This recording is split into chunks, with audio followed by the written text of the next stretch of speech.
Feels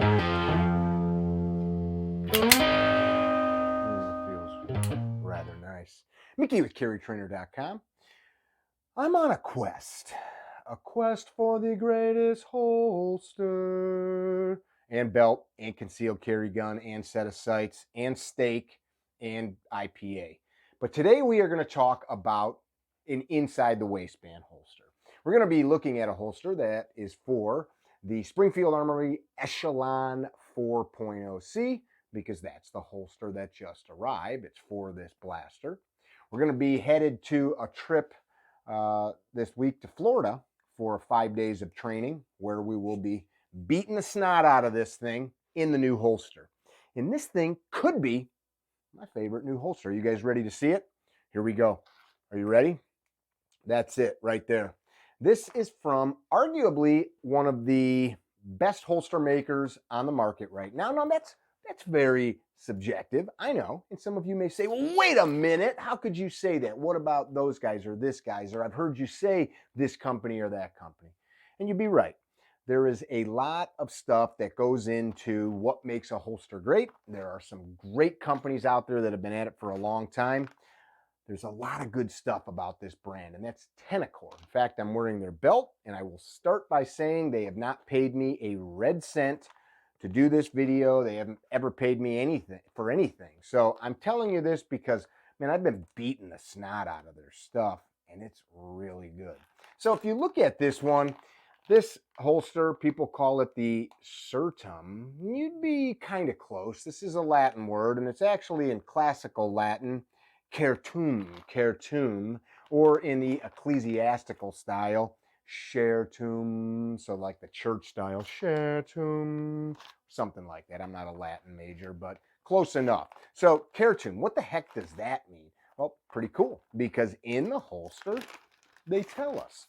And it's Latin for certain, fixed, sure, or trusted, which is cool because if you look it up, you will see incertum is like unsure, unfixed, kind of like, you know, you don't want to be the stepdad that is incertum, but I'll stop there.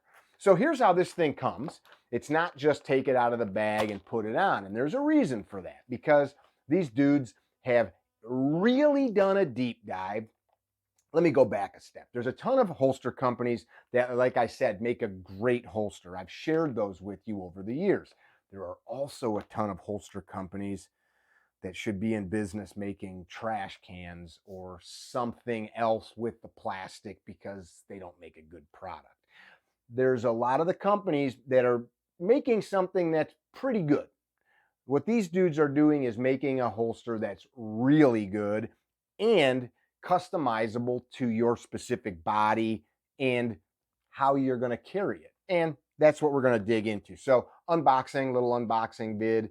Nice little bit here telling you that the holster excels at IWB or AIWB. So if you're new to that, that's inside the waistband or over the appendix. And that's part of some of the adjustments we're going to look at. The streamlined profile and precision molding creates a sleek look. I'm adding a little bit. Intelligently, it's designed, the excess is eliminated, and the result is unencumbered and precise performance. That sounds like the owner's talking right there. A little bit of gun safety, the 4 rules there in orange, which is super important. And then we'll go to the rest of it here. So we've got some bits, and they've done a good job labeling them and keeping them separate so that you don't make a big mess. So we've got a couple little bags of parts. You're not going to use them all. A nice sticker for your gun safe or truck window or gun bag or sticker wall. The holster itself, which I'll show you. And then there's a couple bits in here that I think are really important. Here's the instructions, and they're really simple. And then I've got this pink card, and it says, no safe queens. A safe queen is the gun, kind of like your uncle that's got that badass Corvette, but he never drives it because he doesn't want it to get dirty. A safe queen is the gun you never take out of the safe. And if you guys know me, I just had somebody today comment on a video. They're like, oh, this guy's a FUD that probably doesn't like modern sporting rifles. It's like, I break ARs for breakfast every day, okay? Yeah, I like to abuse my stuff. No safe queens allowed. Tenicor holsters are uniquely formed to closely match the contours of the gun.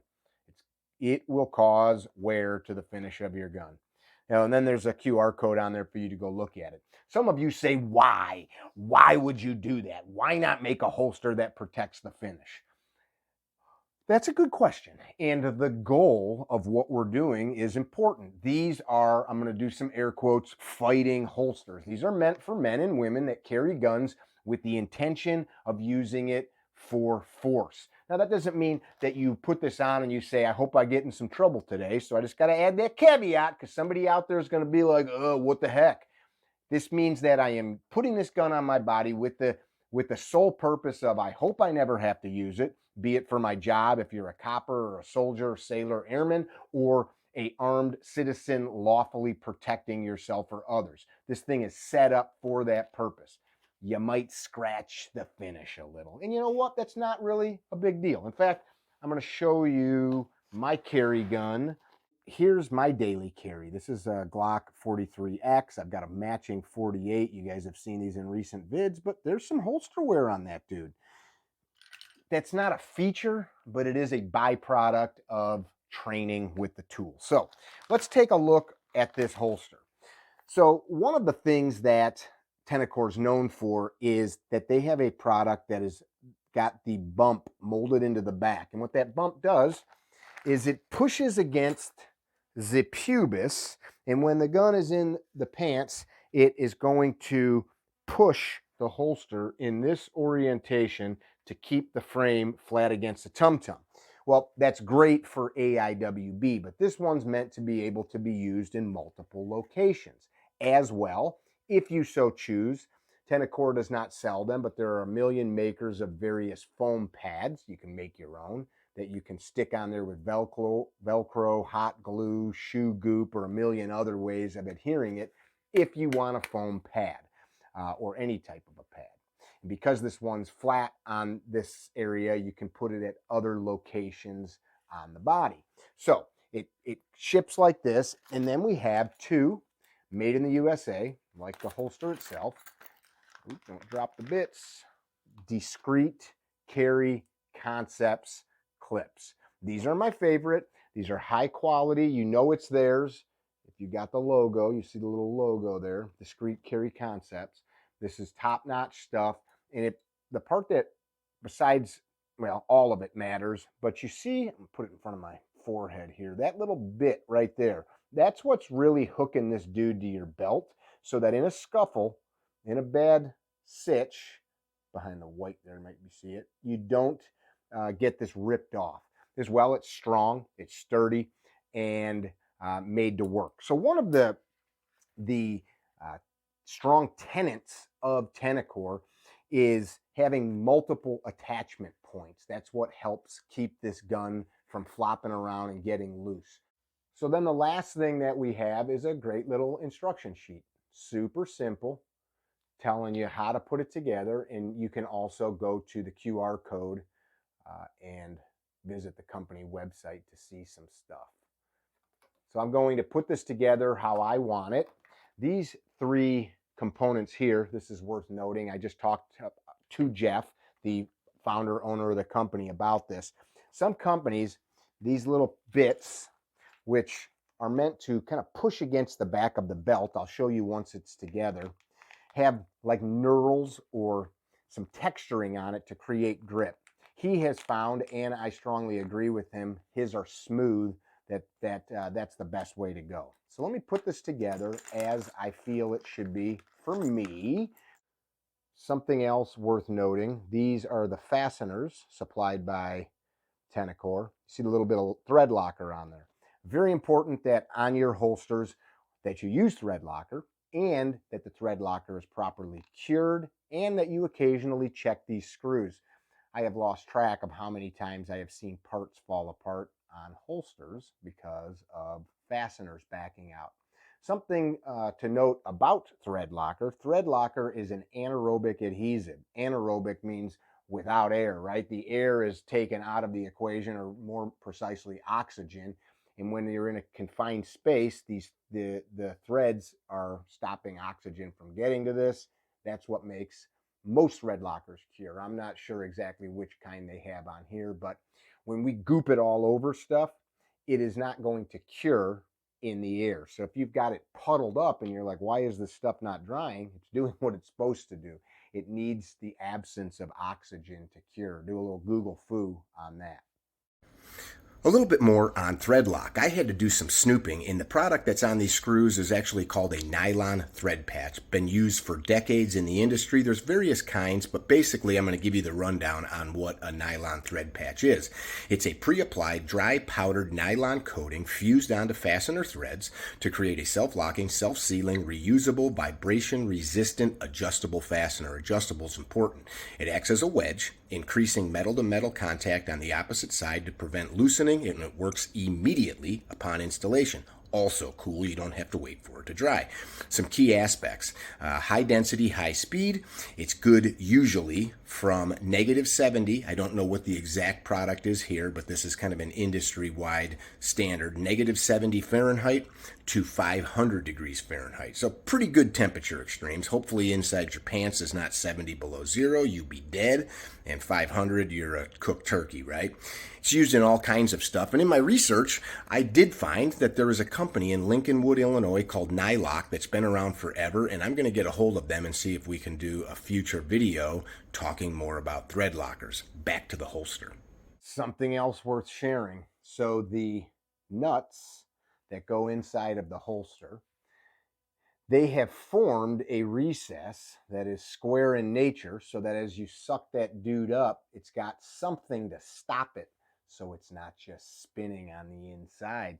Old boys at Tenicor are always thinking, aren't they? That if you put any holsters together or swap parts in them, it can be maddening having your fingers inside of here trying to get enough force to stop the nut from spinning around.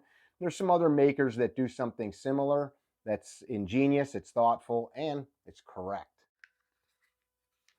There are times I have spent 15, 20 minutes mucking around trying to get one screw. You know, sometimes we've all swapped a starter or a water pump or something, and you're sitting there going, why would they put that thing right there if they just moved it over a little bit? Well, I mean, part of designing a thing, the parts all have to mesh together, and the repair portion of it is only in a little bit of the equation. It's still got to live its life doing the thing. So part of dealing with holsters is, you know, the assembly portion. So I'm getting these things clipped on here. I'm going to put them on in an almost straight fashion to start, and we'll make adjustments out on the range. This will be a two-part video. One will be the conclusion here of me putting this thing together and just showing you what she looks like. And then the second part, we're going to do a rundown this next week out on the range. But I think it's worth noting that this is a night and day different experience than some other holsters. Something else that I like is these are high quality parts. I can just tell as I'm putting my fingers on them and screwing them together. These are not crummy junk fasteners. These are nice quality screws and nuts. And I already told you they're using discrete carry concepts. People try to copy what those guys are doing. It's very hard to copy excellence. You have to be really good at it. And what a cool thing when you think about it. Of all of the amazing businesses that are out there, you know, we all think about these from time to time. Why didn't I think of that? You know, it's easy to imagine a car manufacturer or a bread making business or something, but the extremely, I'll say, obscure business of making these clips and just being really dang good at it is cool, and I like it. And the discrete carry concept folks excel at it. They have found their niche. So these little clips that we talked about, they're going to go right here. I'm going to show you the three different sizes of them. And these guys are going to push back against the belt. I'm butterfingering here hard. So these are going to push back against the inside of the belt and basically twist the gun in the belt. I'm going to show you what it looks like without those, just so we can see. And by the way, I am indeed running Tenicor's Zero belt. So my gun is still cleared out here. So without that, you can see that there's a little bit of distance here between the butt of the pistol grip and my tummy, which, you know, I'm doing the old t-shirt Johnny Cool Guy concealed carry thing, but when I get one of those little nubbins on there, it's going to twist this bad dude here in my pants, and by twisting it, it's going to help it lay a little flat. Now, some of you know I'm also not a red dot guy. I love red dots, I use red dots, but I'm also a fan of ease of concealment. The video is not about concealed carry, but I want you to see this. As I twist this, now this guy is going to protrude farther out. So everything is a dance with concealing. I want to show you how to use these discrete carry concept clips. So I'm going to put my fingers underneath, and you tilt them out to get those teeth off of the belt. Hope you're still with me. So I will quickly add one of those bumpers. All right, well, I put the mid height camming bar is what they call them, and that's a good name because it's camming this thing against your belt line. So now you can see as I insert this, you see the camming bar, and I just have one screw in there for now because I may adjust it. So I showed you the pistol a moment ago with this butt now is much tighter to my tummy, and that hides a lot better with the camming bar on there. But again, the more I twist it, the more I'm going to push the red dot sight out over my schwennis. This is what I call this area, the Schwennel region, or the Schween zone. But that, I think that middle of the road dude there is going to do it for me. I think I like that, and I'll add the other screw. I've got the ride height set about where I want it. And for me, before I do much more playing and definitely live fire, I'll dry fire with this setup as I've got it. Just run some very basic exercises, and I'll make sure, okay, do I want to go this way or that? Do I want to tilt or adjust? Once I figured all that out, and I'm going to do that right now. So I'm going to make a couple of adjustments, and then we're going to test this thing out on the range. So quick video here of the Certum, or again, the Certum with the ecclesiastical version, which again means, I don't want to bastardize it, certain, fixed, sure, or trusted. I'm sure I like it. I'm sure that these are good dudes out in the great state of Idaho creating really good products that you and your family can rely on, that you can use to get home to your family. Check them out. Be well. Don't be dickheads. Tell somebody you love them. If you do head over to Tenicor, let them know you saw the video. Let them know what you thought. And I hope to see you guys in class. I hope you dug the little look at the holster. Please do me a favor. Check out our friends at Supervel Ammunition. Like and subscribe and all that good stuff. Share the video if you thought it was cool, and if you like the stuff that we're doing here. Throw some questions in the comment section, thoughts, concerns, etc. Hey, if you're looking for really nice firearm storage solutions that keep your stuff lined up, not touching, not rubbing. You don't have to empty the whole thing out to get one firearm. You can take one out, put one back, which is super cool. Check out securitgunstorage.com. Not just good enough for me, good enough for the United States military. In fact, these things are in armories all across the country and even world for the men and women that fight to protect our soil. That's good enough for me. Also, please check out Gunfighter Gun Oil. Keep that blaster wet. I know I sure do. And Ignis Lux Coffee. We roast that stuff in-house. My lady Bennett works her little fanny off to keep that stuff bagged up, ready to go for all of the folks that have been loving and digging on that good stuff. It is from our home to yours. Ignis Lux is Latin for firelight. It denotes that fire that burns inside of all of us. Not heartburn, though, because it's low acid. In fact, I got one of our shirts on today. Pour yourself into love. Kind of the way I want to do everything, man. All in or nothing. Thank you, Tenicor. Thank you guys for watching. We'll see you soon.